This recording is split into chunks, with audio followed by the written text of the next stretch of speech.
इस channel प्रकर्ष classes में आप सभी का स्वागत है। इस वीडियो में हम भारत के प्रधानमंत्री से संबंधित चर्चा करेंगे।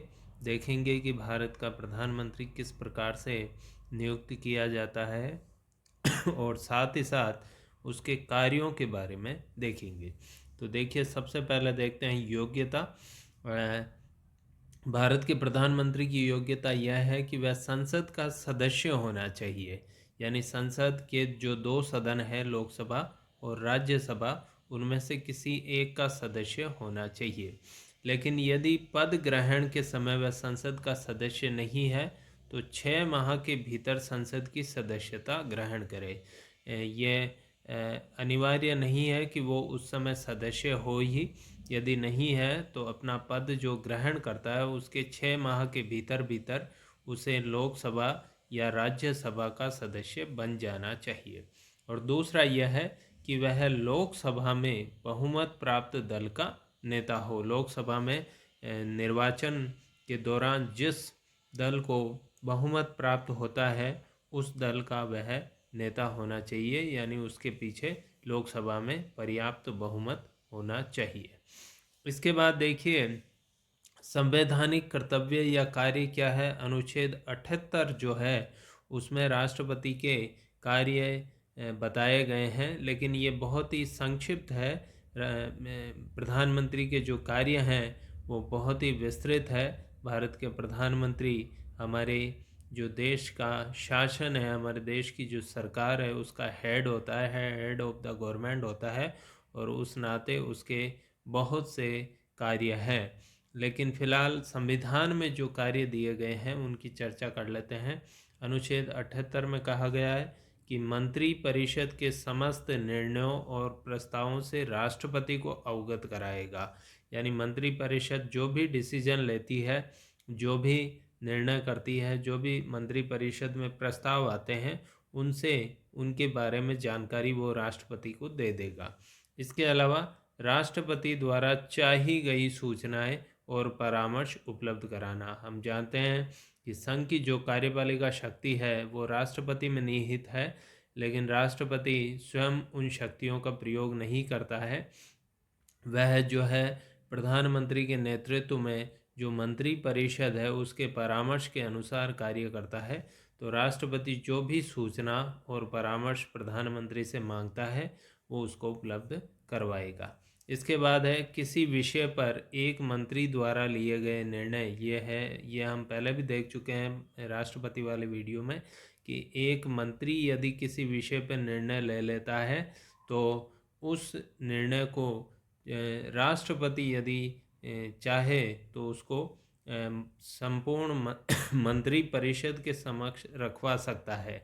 यानी कि राष्ट्रपति यह चाहता है कि उस मामले पर कोई मंत्री अकेला निर्णय न करके पूरी मंत्री परिषद उस पर निर्णय करे। तो ये बात वो प्रधानमंत्री को कहेगा कि आपके फला मंत्री ने यह निर्णय लिया है, इस निर्णय को आप पूरी मंत्री परिषद के समक्ष रखवाइए और विचार करवाइए।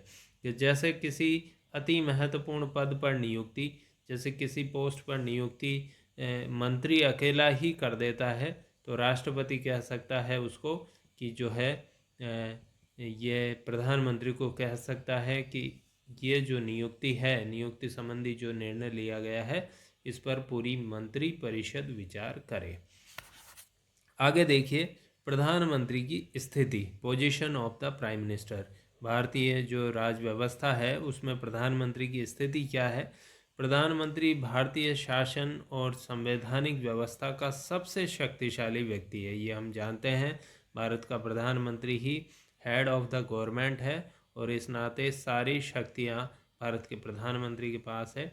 ब्रिटिश प्रधानमंत्री के संबंध में कही गई विभिन्न उक्तियां, ब्रिटिश प्रधानमंत्री के संबंध में वहाँ के विद्वानों ने बहुत सी उक्तियां कही है जो ब्रिटिश प्रधानमंत्री की स्थिति बताती है। जैसे ब्रिटिश प्रधानमंत्री को नक्षत्रों में चंद्रमा कहा गया है, ग्रहों में जितने जो हमारे ग्रह हैं उनमें सूर्य के समान कहा गया है, या समकक्ष जितने समान के व्यक्ति हैं उनमें पहला प्रथम कहा गया। तो ये ब्रिटिश प्रधानमंत्री के संबंध में कही गई उक्तियां हैं, लेकिन वास्तव में भारत का जो प्रधानमंत्री है वो ब्रिटिश प्रधानमंत्री से भी ज़्यादा शक्तिशाली है। इसलिए कहा गया है कि उसकी स्थिति का वास्तविक मूल्यांकन करने में अक्षम है। ये सारी उक्तियां जो ब्रिटिश पीएम के बारे में कही गई है, ये भी नहीं बता पाती है कि भारत का प्रधानमंत्री कितना शक्तिशाली है। वस्तुतः जितनी शक्तियां भारत के प्रधानमंत्री को प्राप्त है, उतनी किसी भी लोकतांत्रिक देश के शासक को प्राप्त नहीं है। ये बड़ी महत्वपूर्ण बात है कि भारत के प्रधानमंत्री को जितनी शक्तियां प्राप्त है, उतनी शक्तियां किसी भी डेमोक्रेटिक कंट्री, अमेरिका, रूस या जापान या ब्रिटेन के जो शासक हैं उनको भी प्राप्त नहीं है। यहाँ तक कि अमेरिका के राष्ट्रपति को भी प्राप्त नहीं है। इतनी शक्तियाँ भारत के प्रधानमंत्री को प्राप्त है। इसका बड़ा कारण यह है, जैसे हम अमेरिका के राष्ट्रपति से तुलना करें, भले ही अमेरिका विश्व का सबसे शक्तिशाली राष्ट्र होगा, लेकिन जो उसका राष्ट्राध्यक्ष और शासनाध्यक्ष दोनों एक ही है, राष्ट्रपति, उसको जो शक्तियाँ प्राप्त है वो भारत के प्रधानमंत्री से भी कम है। क्योंकि कई मामलों पर उसको, राष्ट्रपति को, अपनी जो संसद है जिसे कांग्रेस कहा गया है, उससे उन प्रस्तावों को पारित करवाना पड़ता है। लेकिन यहाँ भारत के प्रधानमंत्री के संदर्भ में ऐसा नहीं है, और पारित भी करवाना पड़े संसद से तो वो आसानी से करवा सकता है, क्योंकि उसका, हम देख चुके हैं, लोकसभा में पर्याप्त बहुमत होता है। तो तथ्य यह है कि आज शासन की संपूर्ण शक्ति संसद और मंत्रिमंडल के बजाय प्रधानमंत्री के हाथों में केंद्रित हो गई है, और उसका कार्यालय शासन तंत्र का स्थायी अंग बन गया। उसका कार्यालय, जैसे हम पीएमओ कहते हैं, प्राइम मिनिस्टर ऑफिस, वो वास्तव में मंत्री परिषद से भी ज़्यादा शक्तिशाली संगठन व्यवहार में है। व्यवहार, संविधान में भले ही मंत्री परिषद में सारी शक्तियां हैं, लेकिन व्यवहार में पीएमओ ही सारे कार्य करता हुआ नजर आता है। उसकी शक्तियों को देखकर उसे प्रेसिडेंट प्राइम मिनिस्टर कहा गया है, यानी प्रेसिडेंट और प्राइम मिनिस्टर दोनों की शक्तियां उसको प्राप्त है, इसलिए उसे प्रेसिडेंट प्राइम मिनिस्टर कहा गया है। जिस प्रकार अमेरिका में सचिवों की भूमिका राष्ट्रपति के परामर्शदाता की है, अमेरिका के जो मंत्री जिन्हें कहा जाता है आम बोलचाल में, वास्तव में वो सचिव होते हैं, सेक्रेटरी होते हैं, और वो संसद के किसी भी सदन के सदस्य नहीं होते हैं और न निर्वाचित होते हैं। उनको प्रेसिडेंट नियुक्त करता है और वो प्रेसिडेंट के प्रति ही उत्तरदायी होते हैं, तो वो केवल प्रेसिडेंट को परामर्श देते हैं। तो वैसे ही, लेकिन हमारे यहाँ मंत्री निर्वाचित होते हैं और नियुक्त किए जाते हैं राष्ट्रपति के द्वारा, लेकिन वैसी ही स्थिति भारत में मंत्रियों की है। यानी मंत्रियों के पास कानूनी रूप से या संवैधानिक रूप से भले ही सत्ता हो, लेकिन व्यवहार में जो सत्ता है वो मंत्रियों की बहुत कम है। मंत्रियों की सत्ता वास्तव में केवल यही है कि वो प्रधानमंत्री के परामर्शदाता होते हैं। यानी प्रधानमंत्री का निर्णय ही सर्वोपरि होता है और सबसे प्रभावशाली होता है। मंत्रिपरिषद में जो भी निर्णय लिए जाते हैं उसमें प्रधानमंत्री की बहुत बहुत महत्वपूर्ण भूमिका होती है। इसीलिए कहा गया है कि भारत में जो है, और हमने देखा है ऐसे बहुत से प्रधानमंत्री भारत में बने हैं जो वास्तव में हमारा जो निर्वाचन होता है लोकसभा का, उसमें हम प्रधानमंत्री नहीं चुनते हैं, हम सांसद चुनते हैं। लेकिन व्यवहार में हमने देखा है कि प्रधानमंत्री को चुना है। 2000 ज़्यादा पुराने हम ना लें तो भी 2014 और 2019 के चुनावों का आप अध्ययन करेंगे तो आप देखेंगे कि हमने हमारे जो मतदाताओं ने जो मत दिया है वो वास्तव में प्रधानमंत्री के लिए दिया है। श्री नरेंद्र मोदी जो है वो इस ढंग से उन्होंने कैंपेनिंग किया, इस ढंग से प्रचार प्रसार किया है कि लोगों ने जो है अपने सांसद का निर्वाचन श्री नरेंद्र मोदी को देख के किया गया है, और इस प्रकार से पूर्ण बहुमत की सरकार 2014 में भी बनी है और 2019 में भी उससे ज़्यादा प्रचंड बहुमत लाके जो है सरकार बनी है। 2014 में भारतीय जनता पार्टी को 282 सीटें प्राप्त हुई और 2019 में इसी भारतीय जनता पार्टी को 303 सीटें प्राप्त हुई। इसका सबसे बड़ा कारण है प्रधानमंत्री श्री नरेंद्र मोदी, तो उनके व्यक्तित्व, उनके प्रति लोगों के आकर्षण को देखते हुए लोगों ने जो है मतदान किया और जो है पूर्ण बहुमत की सरकार प्राप्त हुई। तो ये एक बड़ा महत्वपूर्ण इशू है। इससे पहले पंडित जवाहरलाल नेहरू के व्यक्तित्व के कारण भी इसी प्रकार से, श्री राजीव गांधी के कारण भी इसी प्रकार से बहुमत प्राप्त होता रहा है। तो ज़्यादातर हम देखेंगे कि कुछ गठबंधन सरकारों को छोड़ दें तो 1952 से लेके अब तक के 2019 तक के जो चुनाव हुए हैं उसमें आम मतदाता प्रधानमंत्री के व्यक्तित्व को देख के ही वोट दे रहा है। तो इस प्रकार इसीलिए कहा गया है कि प्रेसिडेंट प्राइम मिनिस्टर, इस प्रकार से लगता है जैसे अमेरिका में राष्ट्रपति का चुनाव होता है, उसी प्रकार से वहाँ पे प्रेसिडेंट को देख के वोट दिया जाता है, उसी प्रकार से यहाँ प्राइम मिनिस्टर को देखकर वोट दिया जाता है या प्राइम मिनिस्टर बनने वाला कैंडिडेट कौन है। तो इसलिए भारत का प्रधानमंत्री बहुत ही शक्तिशाली व्यक्ति होता है। भारत के प्रधानमंत्री की स्थिति इतनी मजबूत होने की क्या कारण है? इसके कारण देखिए, कुछ कारण हैं जो व्यावहारिक कारण है। संविधान में कमज़ोर दिखता है भारत का प्रधानमंत्री। संविधान में यदि हम ये 78 के कुछ कार्य देखें तो ऐसा लगता है कि वो केवल एक डाकिया जैसा है जो राष्ट्रपति को सूचनाएं देता है, लेकिन व्यवहार में भारत का जो प्रधानमंत्री है वो अत्यधिक शक्तिशाली व्यक्ति होता है। और उसके कुछ व्यावहारिक कारण भी है। कि क्या कारण है? देखिए, श्री जवाहरलाल नेहरू का व्यक्तित्व और उनको प्राप्त जन समर्थन ने इस पद को आकर्षण का केंद्र बनाया। 1952 में जो है पहला निर्वाचन हुआ, उससे पहले ही प्रधानमंत्री बन चुके थे नेहरू अंतरिम प्रधानमंत्री के रूप में, पर 1952 में जो पहला चुनाव हुआ वहाँ से जो है नेहरू के व्यक्तित्व को देख के वोट दिए गए और इस वजह से प्रधानमंत्री का पद आकर्षण का केंद्र बन गया। प्रधानमंत्री कार्यालय निर्णयन का केंद्र बिंदु बन गया है और प्रधानमंत्री निर्णयन में अपने मंत्रियों की अपेक्षा अपने विशेष सलाहकारों पर अधिक निर्भर रहता है। ये अभी हमने देखा कि व्यवहार में जो है मंत्री परिषद के स्थान पर पीएमओ जो है निर्णयन में ज़्यादा भूमिका निभाता है और पीएमओ का जो हेड होता है वो प्रधानमंत्री होता है। फिर दीर्घकाल तक विपक्ष कमज़ोर रहा और अपने मतभेदों में उलझा रहा। जब भी विपक्ष कमज़ोर होता है, आप देखिएगा उस समय प्रधानमंत्री जो होता है उसका व्यक्तित्व और ज़्यादा प्रखर हो जाता है और ज़्यादा निखर जाता है।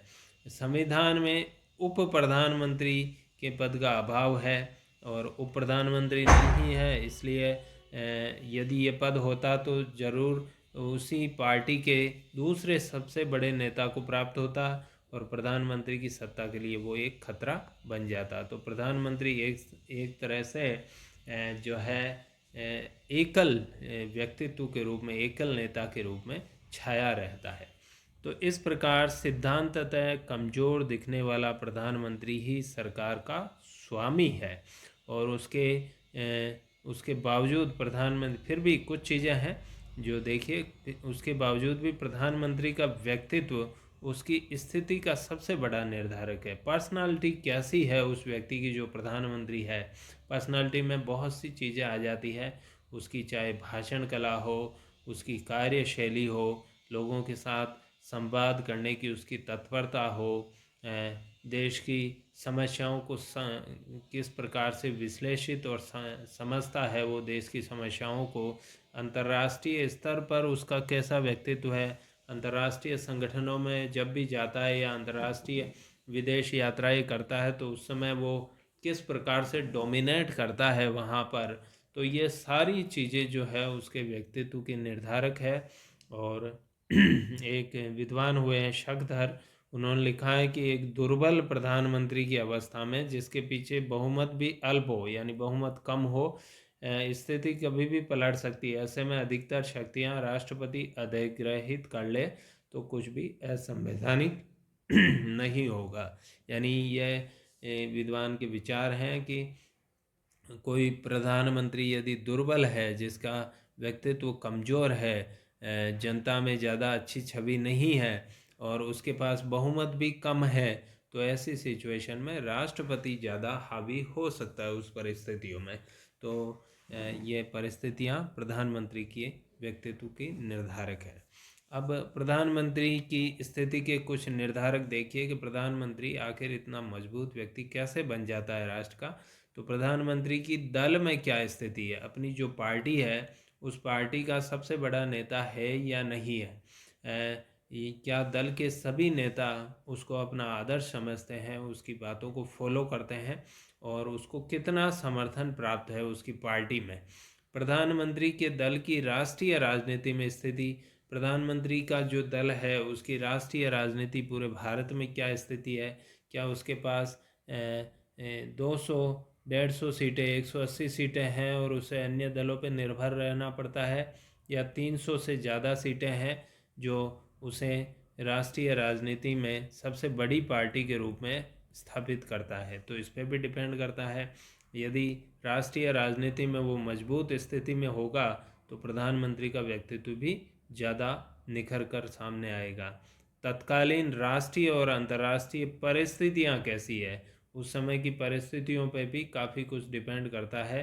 राष्ट्र की दशाएं कैसी है, यदि राष्ट्र की दशाएं ऐसी है कि जो है बहुत ही ज़्यादा खतरनाक स्थितियां राष्ट्र के सामने हैं, चाहे आर्थिक क्षेत्र में हो या सामाजिक क्षेत्र में, उस समय वो किस प्रकार के निर्णय करता है और व्यावहारिक राजनीति में प्राप्त सफलताएं और असफलताएं, विभिन्न जो चुनाव वो लड़ता है, चुनावों में शुरू से लेकर अब तक जहाँ से वो अपना राजनीतिक जीवन शुरू करता है वहाँ से लेकर अब तक उसको राजनीति में कितनी सफलताएं प्राप्त हुई है और कितनी असफलताएं प्राप्त हुई है। तो ये बहुत सी चीज़ें जो है उनको बड़ा व्यक्तित्व प्रदान करती है। तो हर व्यक्ति जो प्रधानमंत्री बना है भारत का वो इतना शक्तिशाली नहीं रहा है, लेकिन कुछ प्रधानमंत्री वाकई में बहुत ज़्यादा शक्तिशाली रहे हैं, क्योंकि उनको उनके पक्ष में ये सारी चीज़ें जाती है, चाहे उसके दल में स्थिति हो, चाहे उसको राजनीतिक सफलताएं हो, इत्यादि चीज़ें। तो इस प्रकार से ये प्रधानमंत्री की स्थिति के निर्धारक तत्व हमने देखे।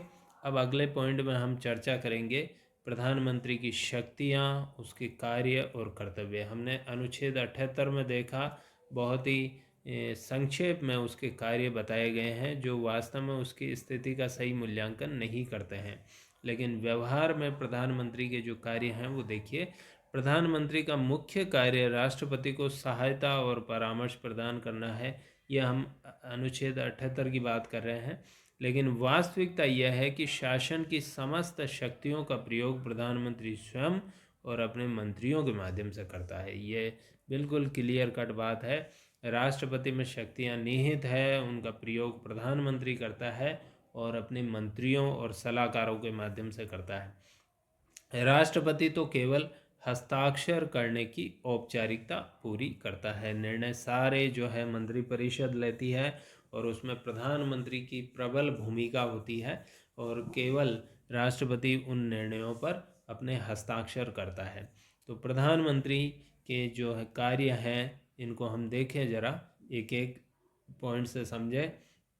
प्रधानमंत्री और मंत्रिपरिषद का संबंध भी इसमें आएगा और उसके कार्य भी क्लियर हो जाएंगे। तो पहला है प्रधानमंत्री और मंत्रिपरिषद।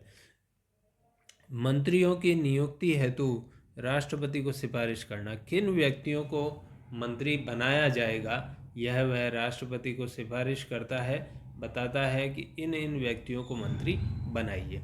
उसके बाद है मंत्रियों में विभागों का बंटवारा करना, किस मंत्री को कौन सा विभाग दिया जाएगा और बाद में उनके विभागों में परिवर्तन करने का काम भी, कि जैसे किसको वित्त मंत्री बनाना है, किसको रक्षा मंत्री, किसको गृह मंत्री, किसको विदेश मंत्री, किसको सूचना प्रसारण मंत्री, ये जितने भी विभाग हैं इनका बंटवारा करने का एक्सक्लूसिव राइट यानी विशिष्ट अधिकार जो है प्रधानमंत्री के पास ही है। मंत्रियों को पदोन्नत करना और उनसे त्यागपत्र मांगना, किसी मंत्री से कह सकता है कि आप अपना त्यागपत्र दे दीजिए राष्ट्रपति के पास, और नहीं देता है मंत्री त्यागपत्र तो राष्ट्रपति को कह के उसको पद से हटवा सकता है, क्योंकि संविधान में लिखा गया है कि मंत्री राष्ट्रपति के प्रसाद पर्यंत अपने पद पर रहेंगे, यानी जब तक राष्ट्रपति चाहेगा तब तक अपने पद पर रहेंगे। इसके अलावा है पदोन्नत करना। पदोन्नत का अर्थ है, हम जानते हैं मंत्रिपरिषद में राज्य मंत्री होते हैं, उप मंत्री होते हैं और कैबिनेट मंत्री होते हैं। तो किसी राज्य मंत्री को कैबिनेट मंत्री बनाने का निर्णय भी प्रधानमंत्री ही करता है। मंत्रिमंडल की हर सप्ताह बैठक होती है, तो मंत्रिमंडल की बैठक का एजेंडा तय करना। एजेंडा का अर्थ है कि उस बैठक में क्या क्या काम किए जाएंगे, ये पहले से तय करना। संचालन करना उस बैठक का, उस बैठक की अध्यक्षता, अध्यक्ष मंत्रिपरिषद का आप जानते हैं प्रधानमंत्री होता है, तो उस बैठक का भी अध्यक्षता प्रधानमंत्री करेगा। मंत्रियों में आपसी समन्वय और सौहार्द कायम करना। मंत्रियों में किसी प्रकार का विवाद हो तो उसका निपटारा प्रधानमंत्री करेगा। और प्रधानमंत्री की मृत्यु होने या त्यागपत्र देने पर संपूर्ण मंत्रिपरिषद विघटित हो जाती है। ये महत्वपूर्ण चीज़ है कि प्रधानमंत्री की यदि मृत्यु हो जाए, वो त्यागपत्र दे दे, तो उसके बाद पूरी मंत्रिपरिषद ही विघटित हो जाती है। मंत्रिपरिषद उसके बाद काम नहीं कर सकती, पुनः नए सिरे से मंत्रिपरिषद का गठन होगा। इसके बाद देखिए आगे, प्रधानमंत्री और राष्ट्रपति। वह राष्ट्रपति और मंत्रिपरिषद के बीच संवाद की प्रमुख कड़ी है। यानी तीन चीज़ें हैं, ऊपर राष्ट्रपति है, फिर उसके बाद प्रधानमंत्री है और फिर उसके बाद मंत्री परिषद है।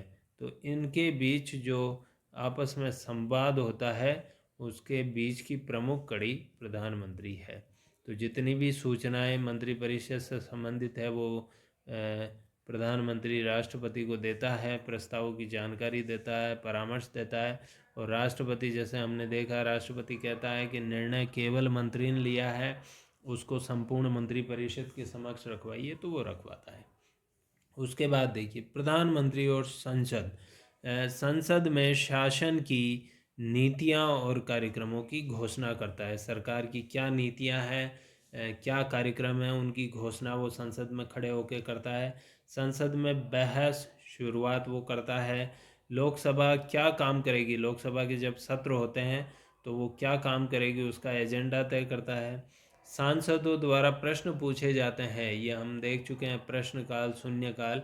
तो प्रश्न पूछे जाते हैं, उनके उत्तर देना, प्रधानमंत्री से जो भी प्रश्न पूछते हैं सांसद, उनके उत्तर देना। लोकसभा के विघटन की राष्ट्रपति को सिफारिश करना। यदि वो समझता है कि लोकसभा का विघटन कर दिया जाना चाहिए और पुनः चुनाव करवाने चाहिए, तो राष्ट्रपति को सिफारिश भेज सकता है और राष्ट्रपति की उसकी सिफारिश के आधार पर लोकसभा को विघटित कर देता है। संघ सूची व संवर्ती सूची के विषयों पर कानून निर्माण करना। ये कानून के जो ड्राफ्ट बनते हैं मंत्रिपरिषद की बैठकों में रखे जाते हैं और फिर संसद बनाती है कानून, तो पर उनका ड्राफ्ट निर्माण करने का कार्य प्रधानमंत्री और मंत्रिपरिषद का है। इसके बाद देखिए प्रधानमंत्री और राज्य। जो भारत के विभिन्न राज्य हैं, उनके संबंध में प्रधानमंत्री का क्या रोल है, ज़रा देखें।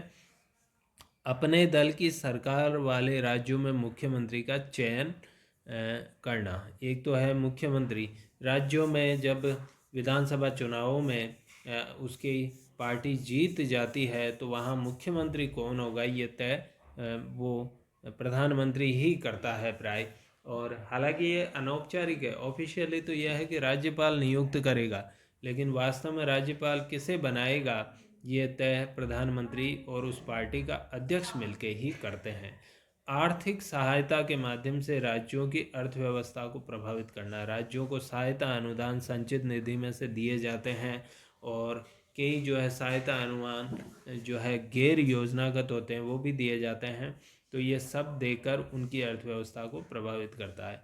केंद्र राज्यों और अंतर्राज्यीय विवादों का समाधान करने का प्रयास करना। राज्यों में विवाद हो जाते हैं, कई बार केंद्र और राज्यों में विवाद हो जाते हैं, कई बार दो राज्यों में विवाद हो गए, तो उसका समाधान करने का काम भी प्रधानमंत्री ही करता है। तो इस प्रकार से प्रधानमंत्री का महत्वपूर्ण रोल है।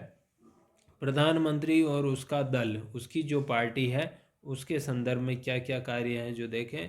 वह अपने राजनीतिक दल का वास्तविक नेता होता है। भले ही उसकी राजनीतिक दल का एक अध्यक्ष होता होगा, लेकिन वो अध्यक्ष भी प्रधानमंत्री के नेतृत्व में ही कार्य करता है। दल के कार्यक्रमों को उसका आशीर्वाद प्राप्त होता है। पार्टी जो भी राष्ट्रीय स्तर या राज्य स्तर के कार्यक्रम बनाती है, उनका संचालन करती है, प्रचार प्रसार करने के लिए, चुनाव जीतने के लिए, वो सब के सब जो है प्रधानमंत्री की सहमति से ही बनाए जाते हैं। चुनावों में प्रत्याशियों के चयन और अपने दल के राष्ट्रीय और प्रांतीय अध्यक्षों के चयन में उसकी इच्छा चलती है। चुनावों में किसको टिकट देना है, इसमें खास तौर से लोकसभा के चुनावों में उसमें प्रधानमंत्री की बिल्कुल इच्छा चलती है, उसकी इच्छा अनुसार ही टिकट बांटे जाते हैं। उसकी पार्टी का राष्ट्रीय अध्यक्ष कौन होगा, उसके चयन में भी वो भूमिका निभाता है, और राज्यों के अध्यक्ष कौन होंगे उनके चयन में भी उसकी भूमिका रहती है। ये चाहे डायरेक्ट रहे चाहे इनडायरेक्ट रहे, पर उसका दल कुल मिला के राष्ट्र प्रधानमंत्री को ही फॉलो करता है।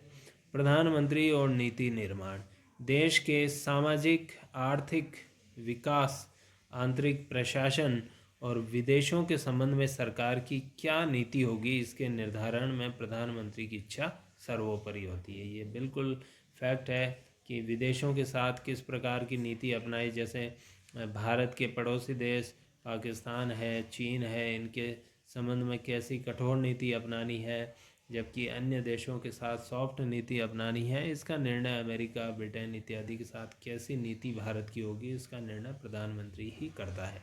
उसका कार्यालय, जिसे हम पीएमओ कहते हैं, प्राइम मिनिस्टर्स ऑफिस, नीति निर्धारण का सबसे महत्वपूर्ण केंद्र बन गया है। ये हम देख चुके हैं कि संवैधानिक रूप से नीति निर्धारण भले ही मंत्रिपरिषद करती हो, लेकिन व्यवहार में सारी जो नीतियां तय होती है वो प्रधानमंत्री कार्यालय पीएमओ में ही तय होती है। नीति आयोग और राष्ट्रीय विकास परिषद, जो आर्थिक नीति निर्माण की महत्वपूर्ण संस्थाएं हैं, का अध्यक्ष भी प्रधानमंत्री होता है। ये हम देख चुके हैं। नीति आयोग जो है एक संस्था है जो योजना आयोग के स्थान पे बनाई गई, और भारत में विभिन्न कार्यक्रम और योजना बनाने का कार्य ये करती है, और इन कार्यक्रमों को अनुमोदित करती है राष्ट्रीय विकास परिषद। तो इन दोनों का अध्यक्ष प्रधानमंत्री ही होता है। इसके बाद आगे देखिए कुछ अन्य कार्य या भूमिकाएं जो प्रधानमंत्री की है, बड़ी महत्वपूर्ण है।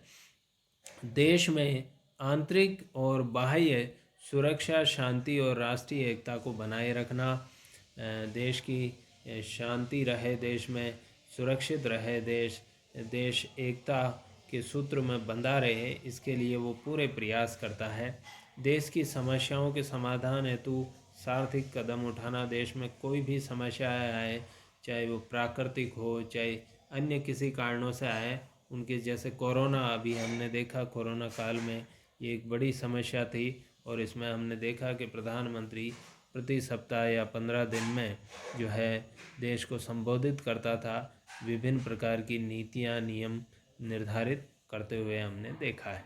इसके बाद देखिए गंभीर मुद्दों पर राजनीतिक दलों में तालमेल कायम करना। कई बार ऐसे इशू आ जाते हैं कि एक दल को निर्णय नहीं करना, यानी केवल सरकार को निर्णय नहीं करना है, उस निर्णय से देश के जो अन्य राजनीतिक पार्टियां उनके साथ भी संवाद करना चाहिए। ये प्रधानमंत्री सोचता है तो सभी राजनीतिक पार्टियों की मीटिंग बुलाता है और उसको जो है एड्रेस करता है।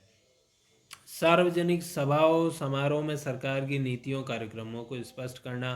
प्रधानमंत्री विभिन्न स्थानों पर विभिन्न कार्यक्रमों में जाता है, विभिन्न संस्थानों के उद्घाटन सत्रों में, उनकी 50 साल पूरे होने पर, उनके 100 साल पूरे होने पर, या विभिन्न प्रकार के जो सम्मेलन होते हैं उनमें जाता है, और वहाँ पर सरकार की नीतियों और कार्यक्रमों को वो बताता है अपने भाषण में। लोक प्रशासन में सच्चरित्रता की स्थापना और नौकरशाही पर नियंत्रण, ये भी हम देख सकते हैं। लोक प्रशासन में अच्छे ईमानदार जो है ईमानदारी की स्थापना हो, भ्रष्टाचार समाप्त हो, और नौकरशाही बेलगाम न हो जाए, जनता का जो है अहित न करने लग जाए, तो इसके लिए भी आवश्यक प्रयास वो करता है। बजट निर्माण, उसका क्रियान्वयन में भूमिका। बजट का निर्माण वैसे वित्त मंत्रालय करता है, लेकिन निश्चित रूप से प्रधानमंत्री का उसमें रोल रहता है। आपदाओं, दुर्घटनाओं, संकट के समय राहत कार्यों के संचालन में नेतृत्व प्रदान करना। जितनी भी आपदाएं या संकट भारत देश पे आते हैं, उस समय राहत कार्य संचालित किए जाते हैं। कोरोना में हम देख चुके हैं, कोरोना काल में तो बाढ़ आ जाए या सूखा हो, तो ऐसी सिचुएशन में जितने भी राहत कार्य संचालित होते हैं उनमें नेतृत्व प्रदान करना, लीडरशिप प्रदान करना। विभिन्न संगठनों की अध्यक्षता करना। प्रधानमंत्री विभिन्न संगठनों के अध्यक्ष भी होते हैं। अभी हमने देखा नीति आयोग के, राष्ट्रीय विकास परिषद के, इसके अलावा NDMA के अध्यक्ष होते हैं, नेशनल डिजास्टर मैनेजमेंट अथॉरिटी, उसके अध्यक्ष होते हैं। अंतर्राष्ट्रीय परिषद के अध्यक्ष, अंतर्राज्यीय परिषद के अध्यक्ष होते हैं, NDC के अध्यक्ष होते हैं। तो इनकी अध्यक्षता करना उसका कार्य है। विभिन्न समझौतों व संधियों के लिए कारगर उपाय करना। अंतर्राष्ट्रीय स्तर के जो समझौते और संधियाँ होती है उनके लागू करने के लिए वो कदम उठाता है। जन साधारण की शिकायतों की सुनवाई और कार्रवाई करना। जन साधारण जो है, आम जनता अपने कार्यों को लेके प्रधानमंत्री से शिकायत कर सकती है और उस शिकायतों पर कार्रवाई करना। राष्ट्र के नाम संदेश वो देता है। हम देखते हैं प्रधानमंत्री टेलीविज़न और रेडियो पे आके राष्ट्र को संबोधित करता है, आह्वान करता है, लोगों से कहता है कि आइए और इस संकट या इस चुनौती का सामना करें। क्षेत्रीय दौरे करता है प्रधानमंत्री, विभिन्न स्थानों पर जाता है और सभा और समारोह में उपस्थिति देता है, चाहे वो 15 अगस्त का कार्यक्रम हो या विभिन्न संस्थानों के कार्यक्रम हो, जो देश के संस्थान हैं उनके कार्यक्रम हो, उनमें जाता रहता है। विभिन्न विश्वविद्यालयों में भ्रमण करता है और वहाँ अपनी स्पीच देता है, सरकार की नीतियों के बारे में बताता है। तो इस प्रकार से अब हम देख चुके हैं कि भारत के प्रधानमंत्री के असंख्य कार्य हैं। भारत के प्रधानमंत्री वास्तव में शासन का हेड होता है और उस नाते उसे देश को नेतृत्व देना होता है और वह विभिन्न कार्यों को संपादित करता है। इस प्रकार सिद्धांततः कमज़ोर दिखने वाला प्रधानमंत्री, संविधान में अनुच्छेद 78 को हम पढ़ें तो ऐसा लगेगा प्रधानमंत्री बहुत ही कमज़ोर है। व्यवहार में देश का नेता है और उसके कार्यों की सूची उतनी ही लंबी है जितनी कि आधुनिक कल्याणकारी राज्यों के कार्यों की सूची है। यानी जनता के कल्याण से संबंधित जितने भी कार्य हैं वो सब के सब वास्तव में प्रधानमंत्री के कार्य हैं। फिर भी वह तानाशाह नहीं हो सकता है क्योंकि उसकी शक्तियों पर विभिन्न चीज़ों का नियंत्रण, यानी वो एक प्रकार से डिक्टेटर नहीं बन सकता है, तानाशाह नहीं बन सकता है। उसकी नीतियों, उसके कार्यों पर, उसकी शक्तियों पर विभिन्न प्रकार के नियंत्रण होते हैं। जैसे दलीय स्थिति, अपने दल में उसकी कैसी स्थिति है, जनमत, हर 5 साल में उसे जनता के पास जाना पड़ेगा और मंत्रिमंडल के साथियों का भी नियंत्रण होता है। मंत्रिमंडल में उसके बाद के कुछ शक्तिशाली नेता होते हैं पार्टी में, उनका नियंत्रण होता है। साथ ही साथ राष्ट्रपति का व्यक्तित्व कैसा है उसके द्वारा भी उसका नियंत्रण होता है। तो विभिन्न प्रकार के नियंत्रण होते हैं, इसलिए वो तानाशाह तो नहीं बन सकता, लेकिन इसमें कोई संदेह नहीं कि वह भारत का सबसे शक्तिशाली, सबसे पावरफुल व्यक्ति होता है। तो इस वीडियो में हम इतना ही रखेंगे। मैं आशा करता हूँ कि आपको ये वीडियो अच्छा लगा होगा। यदि आपको ये वीडियो अच्छा लगा हो तो इसे लाइक अवश्य कीजिए, मेरे चैनल को सब्सक्राइब कीजिए, अपने मित्रों के साथ इसे शेयर अवश्य कीजिए। धन्यवाद।